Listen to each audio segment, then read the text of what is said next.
Hey, what's up everybody? Hope everybody had a great Christmas, and we're at the end of 2018, which means cold water temperatures. Last time we went fishing was last weekend, and water temps were in the upper 40s. So for me out here in Oklahoma, that means umbrella rig fishing. So today I'm going to do a short little video. I'll kind of give you some tricks and pointers and things about the umbrella rig. You know, that'll help you catch a lot of those fish that you think are uncatchable. To start off with, you know, when the umbrella rig first came out in about 2011, 2012, and you could pretty much put any bait you wanted to on that thing and you would catch them. But just as any bait, you know, over time fish have adapted to it, and now it's certain conditions, it's certain bait colors, depths and speed of retrieve and things like that that really play important roles in whether you're going to be successful using this particular bait or not. So like I said, we went last week, me and a good friend of mine went over to Lake Tenkiller, which is a super clear lake, and just check these pictures. This is a couple of pictures of some that we caught, and keep in mind that we had two more in the live well that we didn't even hold up to get pictures, so check these pictures out.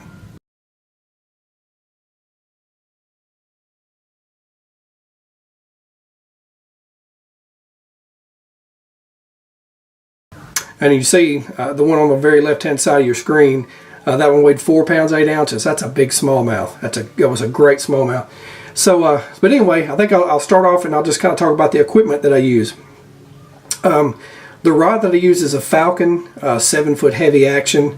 Depending on the brand rod that you have, some of the heavy actions will have more movement at the tip than some others. For me, the Buku 7-foot Falcon rod is perfect for an A-rig. I use a 6:3 to 1 gear ratio on my reel. I throw all Revo SX Abu Garcia reels, and the reason I don't go with a higher speed reel is I don't want to pull that bait too fast and get it out of the strike zone. This time of year, fish tend to be deeper, more sluggish. They're not going to want to run and chase like they do in the spring and summer. You know, that's obvious. So a slower geared reel is going to make that bait go a little bit slower. So with the line that I use 100% fluorocarbon. About 17 pounds is usually what I use. I mean, you can go as high as 20. It's just a little bit harder to, or not harder to throw. It's just, you know, more bulky of a line on your reel. About 17 is what I found works best for me. But absolutely under no circumstance should you ever throw braid with an umbrella rig or an A-rig. Same thing with, you know, your big Century swim baits and those big expensive $60, $70 swim baits. You tie braid on those and you give it a good whip and something happens and you catch a backlash and it hangs, bye-bye bait. And these A-rigs are not cheap. You know, I use the Flash Mob Junior by Yum, and they're about 12 bucks a piece. You know, just the head and the wires. That's not counting the jig heads and the swim baits and all that. So they're not cheap baits. So you know, use a line that's a little forgiving. I never use braid. Never tie braid on them. As far as the baits, I use pretty much just use Keitech swim baits. I've got some colors that are my favorites. I like the Crystal and Tennessee Shad. Crystal Shad, Tennessee Shad. There's other ones. So I've got my A-rig box here that I keep everything in. But there's Electric Shad, Gold Flash Minnow is a good one. Got a bunch of these in here. I'll kind of show you. All right, and as far as the jig heads, now, if you buy a Flash Mob Junior, you're going to see, you know, they're going to come with. Let me pull one out here. They're going to come with those. Okay, it'll focus on it. Yeah, they're okay to use. They're a little light. I think they're 8 ounce is what those are. I use the Arkies, the 3/16 ounce with a 3/0 hook, and that's what I use. Okay, and it is super. I caught, God, I don't know, 10 or 12 fish the other day. Never had a problem. So when you're setting this bait up, and I've got one that's new that's still in the pack. I've got about 3 of them in here. Okay, so this is how it's going to come out of the pack.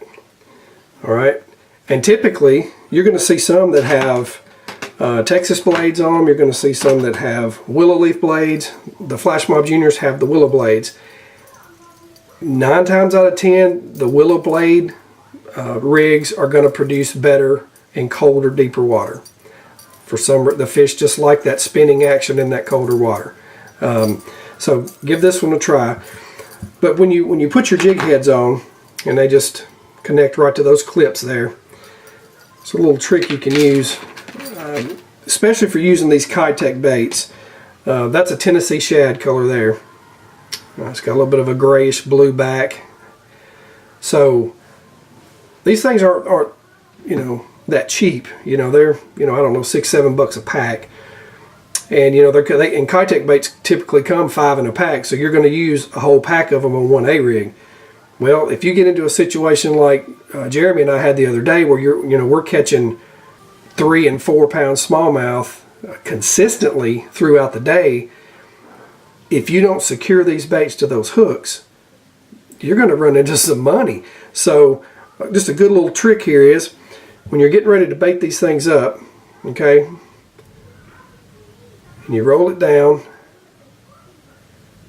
go on and pull the hook through, and I'd stop right there where it just hits the lead right at the hook barb, right the bait barb there. And then get you some, this is Loctite gel super glue, okay? And just put you a little bit of super glue right there, okay? And watch your finger when you do this. And just push that bait up on that barb, push and hold for a second, pull it back out, and there you go. That bait right there will last you all day long, unless one happens to bite the tail off. You'll have that happen every now and then, but for the most part, you ain't got to worry about it. The rig that I used the other day, we caught probably 20 fish all day. I caught a bunch of largemouth, I caught a bunch of smallmouth, and the same 5 baits that I started with, they're still on there. And that's with some hard fighting smallmouth. So, but anyway, that's kind of a little tip to super glue your baits on there. It doesn't have to be an A-rig. You can super glue your regular swim baits. That's just a good little trick for you to save some money on some baits. Okay, as far as where to fish these things, in the wintertime when those water temps, and typically I won't even start thinking about an A-rig until that water temp is in the high 40s, maybe 50. I'll start thinking, okay, well, maybe I'll need to do some A-rigging, but when that water temp hits in the upper 40s, that's time to break this puppy out. And you're going to want to find, these fish are not going to be shallow because the water's colder. They're going to find deeper water. They're going to get lethargic and follow bait fish or bait schools around. That's where these fish are going to be. So when you're throwing this thing, the first thing you need to do is learn your fall depth of your bait. Once you get this thing tied on, get into some water that's 3 or 4 foot deep, that that's how deep it is. Put your bait off to the side of the boat. Let it fall. When it hits the top of the water, count 1001, 1002, 1003 till that bait hits the bottom. Okay, that's important because 9 times out of 10 these fish you're going to be catching are going to be greater than 15, 20 foot deep. So when you find these schools of fish that are wherever they are, you're going to have to make very long casts, and you're going to have to count that bait down. When you count that bait down, that's when you're going to start your retrieve.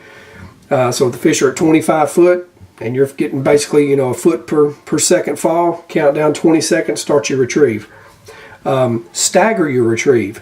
When that bait's coming through the water, you can just imagine what the fish sees.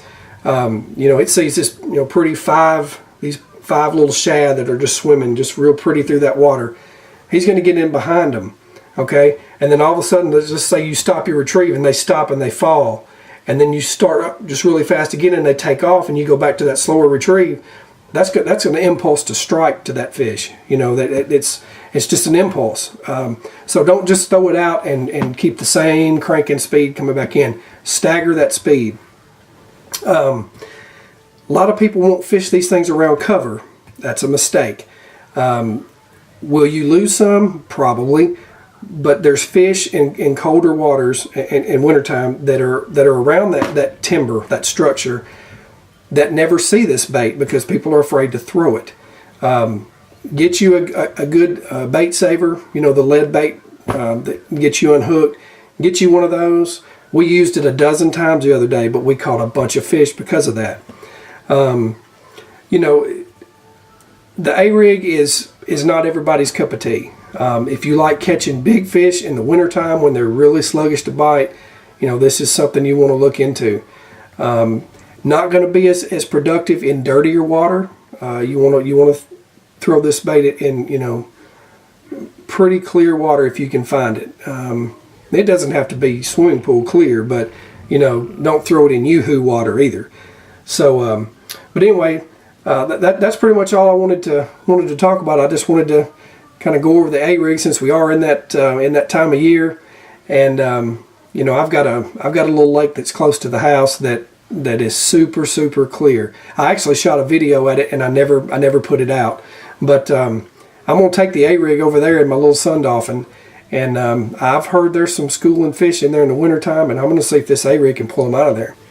So I wish everybody out there, a great 2019 that's coming up, and go out and get you a couple of these A-rigs, the Flash Mob Juniors by Yum. You won't be sorry that you tried them, I can promise you. With that being said, I'm going to get out of here, and I will see you next time from the water. This is Jonathan, and I'm out. We'll see you.